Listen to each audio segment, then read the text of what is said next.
नमस्कार साथियों, मैं मनीष भारती संस्कृति पीसीएस प्लेटफॉर्म पर आप सभी का स्वागत करता हूं। साथियों, जैसा कि आप जानते हैं 71वीं बीपीएससी प्रारंभिक परीक्षा अब बिल्कुल आपके करीब आ गया है, तो ध्यान रखिएगा। आज ये आखिरी लेक्चर है बिहार स्पेशल के प्रोग्राम का, जो मिशन एसडीएम हम लोग पढ़ रहे हैं।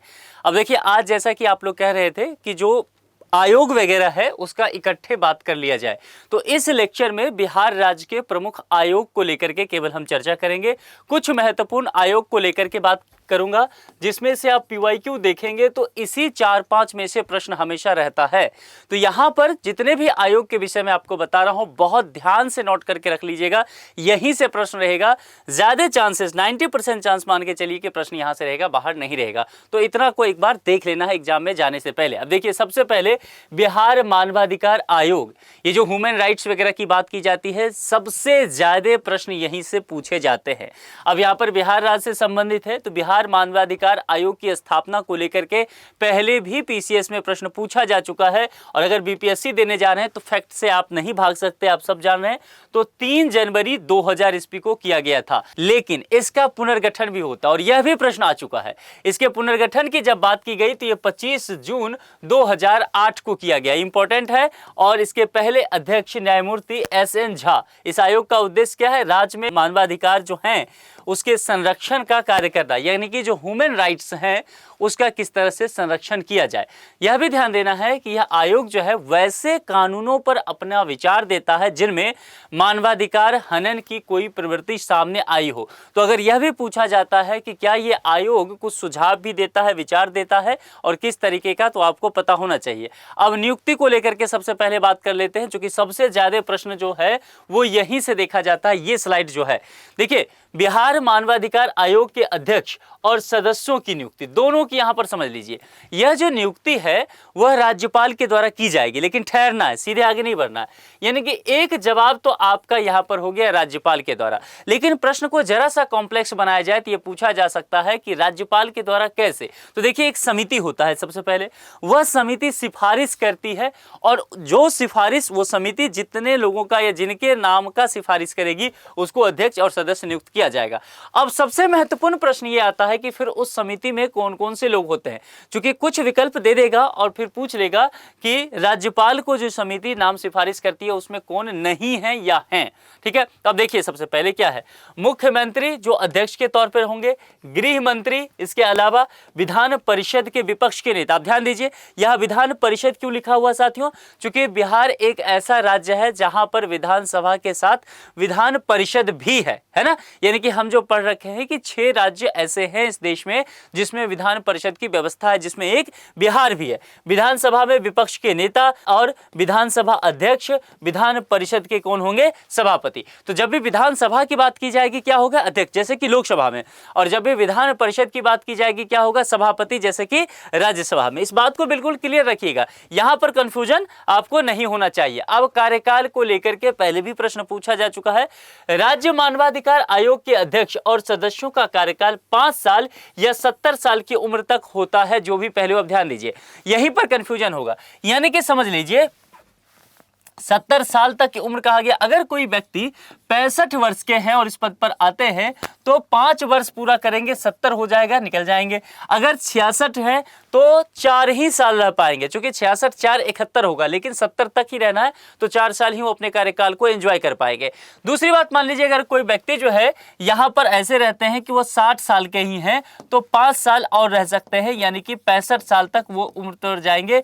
भले ही 70 साल उम्र ना हुआ हो, पद छोड़ना पड़ेगा। तो ये ध्यान रखिएगा, कई बार इस तरह का थोड़ा सा कॉम्प्लेक्स दे सकता है, हालांकि इसको कॉम्प्लेक्स नहीं कहेंगे, लेकिन जब आपके सामने वो 150 प्रश्न आएगा ना, तब आपका दिमाग थोड़ा सा चलना बंद होता है, तो यहां पर ध्यान रखना है। अब यहां पर जब आएंगे तो यहां पर बात की गई है राज्य विधानमंडल आयोग के वर्तमान अध्यक्ष। देखिए, इसके जो वर्तमान अध्यक्ष हैं अनंत मनोहर बदर, ये कौन है? पटना हाईकोर्ट के सेवानिवृत्त न्यायाधीश हैं। तो ये नाम आपको बस ध्यान रखना है। चलिए, बिहार राज्य महिला आयोग। देखिए, महिला आयोग को लेकर के हमेशा चर्चा रहता है, महिला सुरक्षा वगैरह को लेकर के, तो ये सबसे ज्यादा फेवरेट टॉपिक होता है प्रश्न पूछने का। बिहार राज्य में अगर देखा जाए तो बिहार राज्य महिला आयोग अधिनियम 1999, ठीक है, ये अधिनियम ध्यान रखिएगा, इसके अनुसरण में बिहार राज्य महिला आयोग गठित किया गया था। इसका उद्देश्य क्या है? जैसा कि सब जानते हैं, लिखा क्या हुआ, बिहार राज्य महिला आयोग। तो महिला आयोग मतलब महिलाओं की सुरक्षा, उनका विकास, कैसे विकास में उनकी भागीदारी हो सकता है, उनके हितों की कैसे रक्षा की जा सकती है, ये तमाम चीज है। बिहार राज्य महिला आयोग का गठन जो है महिलाओं के अधिकार के संरक्षण तथा उनके कल्याण के कार्यक्रम की निगरानी के उद्देश्य किया जाता है।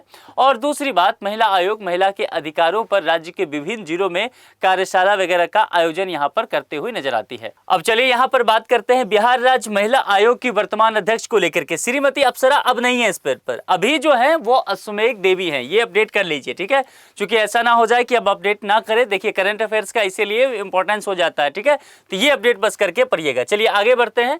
बिहार लोक सेवा आयोग निश्चित तौर पर बेहद महत्वपूर्ण है। जब भी बात करेंगे अनुच्छेद 315 आपको पता होना चाहिए, क्योंकि अनुच्छेद 315 संविधान का कहता है कि संघ के लिए संघीय लोक सेवा आयोग तथा राज्यों के लिए राज्य लोक सेवा आयोग गठित किया जाएगा। बिहार लोक सेवा आयोग अप्रैल 1949 को अस्तित्व में आया था। आयोग के सदस्यों का कार्यकाल क्या होगा, 6 वर्ष या 62 वर्ष की आयु तक। अब इनमें से जो पहले हो जाता है, जैसा कि मैंने उसमें आपको बताया था, है ना, आयोग के अध्यक्ष तथा सदस्यों की नियुक्ति मंत्री परिषद की सलाह पर राज्यपाल के द्वारा। यहां पर राज्यपाल नियुक्ति करेंगे, लेकिन यहां पर सलाह किसके द्वारा, मंत्री परिषद के द्वारा। बिहार लोक सेवा आयोग के प्रथम अध्यक्ष राजधारी सिन्हा थे, ये प्रश्न पूछा जा चुका है, तो ये जरा आपको ध्यान में रखना है। आगे बढ़ते हैं।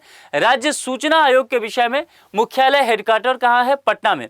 सूचना का अधिकार अधिनियम संपूर्ण भारत, अब उस समय का जम्मू कश्मीर को छोड़ करके, ये 5 अगस्त 2019 से पहले की बात की जा रही है, जब पूरा जम्मू कश्मीर जो हुआ करता था पूर्ण राज्य, और लद्दाख भी उसके साथ था। बाद में स्थिति बदल गया, तो 12 अक्टूबर 2005 से लागू हुआ था। ये प्रश्न बहुत बार पूछा जा चुका है, तो इसको नोट कर लीजिएगा।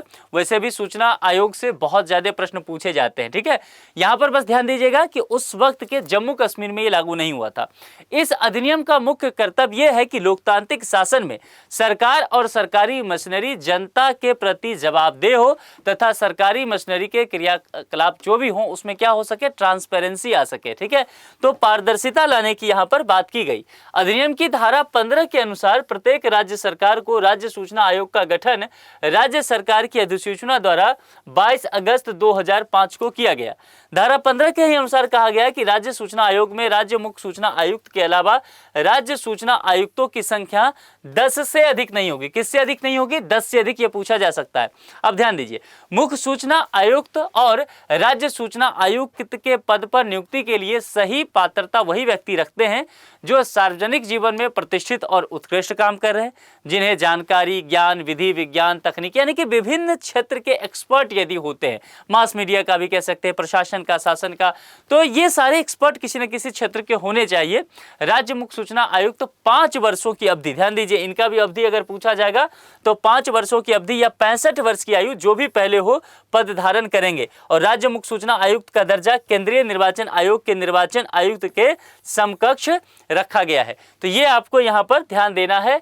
और उन्हें देय वेतन और भत्ता, सेवा की अन्य निबंधन और शर्तें निर्वाचन आयुक्त के समान होता है। किसके समान होगा, निर्वाचन आयुक्त के समान, ये ध्यान रखना है। इसके अलावा जो महत्वपूर्ण यहाँ पर पॉइंट है, राज्यपाल द्वारा माननीय उच्चतम न्यायालय यानी कि सुप्रीम कोर्ट की बात की जा रही है, इसके संदर्भ पर जांच के बाद राज्यपाल के आदेश द्वारा राज्य मुख्य सूचना आयुक्त या राज्य सूचना आयुक्त को प्रमाणित सिद्ध दुर्व्यवहार या असमर्थता अक्षमता के आधार पर ही हटाया जा सकता है, नहीं तो इस पद से नहीं हटाया जा सकता है, ध्यान रखना है।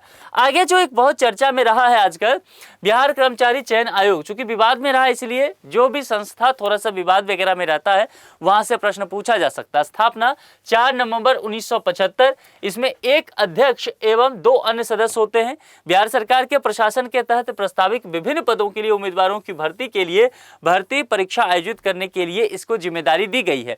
अब देखिए, जैसे ही यहाँ पर आपने लिखा देखा ना कि भर्ती परीक्षा आयोजित करने की जिम्मेदारी दी गई है, तो बिहार में बहुत सारे जो एग्जाम हो रहे हैं उसमें कहीं न कहीं धांधली के खबर आते हैं, इसीलिए बिहार कर्मचारी चयन आयोग चर्चा में रहा है। इसलिए मैंने कहा थोड़े से ध्यान से रखना पड़ेगा आपको। ध्यान देखिए, इतनी सारे पढ़ लीजिए, इससे बाहर जनरली प्रश्न नहीं आते हैं। 95% चांस है कि 5-6 टॉपिक में से ही एक आपको, अगर इस टॉपिक से पूछा जाता है आयोग वगैरह से, तो आपको पूछ लिया जाएगा। तो इतने पहले पकड़ बनाइए, फिर जाकर के ये बिहार से संबंधित है, फिर राष्ट्रीय स्तर के मैंने ऑलरेडी आपको करंट वगैरह में बताया है, तो वहां से आपका काम चल जाएगा। तो कुल मिलाकर के आज के इस लेक्चर में इतना ही। जुड़ने के लिए आप सभी का बहुत शुक्रिया। ध्यान से, अब एग्जाम आपका, आज ये लेक्चर खत्म हो रहा है तो एग्जाम की तैयारी में लग जाइए। अब जहां जहां जिनका सेंटर हुआ है सही से पता कर लीजिए और अच्छे से जाकर के एग्जाम दीजिए। आप सभी को बहुत बहुत शुभकामनाएं। Thank you so much.